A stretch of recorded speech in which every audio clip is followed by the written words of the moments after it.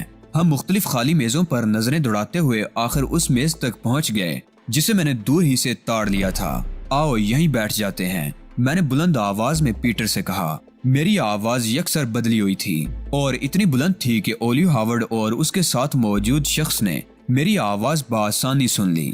وہ بڑی محویت سے گفتگو کر رہے تھے اور میری آواز سے ان کی محویت میں خلل پڑا تھا۔ دونوں نے چونک کر ایک لمحے کے لیے ہماری طرف دیکھا اور دوبارہ باتوں میں مشغول ہو گئے۔ میں اور پیٹر بھی آپس میں باتیں کرنے لگے۔ ہم نے اس قسم کی باتیں شروع کر دیں جیسے ہمارے کسی دوست نے ہمیں ملاقات کا وقت دیا تھا اور وقت پر نہیں پہنچا، جس کی وجہ سے ہمارا کوئی پروگرام خراب ہو گیا۔ اس قسم کی گفتگو کا مقصد صرف یہ تھا کہ اگر اولیو ہاورڈ کے کان میں ہماری کچھ باتیں پڑ جائیں تو وہ ہمیں عام آدمی ہی سمجھے۔ میں باتیں تو پیٹر سے کر رہا تھا مگر میرے کان برابر والی میز پر ہونے والی گفتگو کی طرف لگے ہوئے تھے۔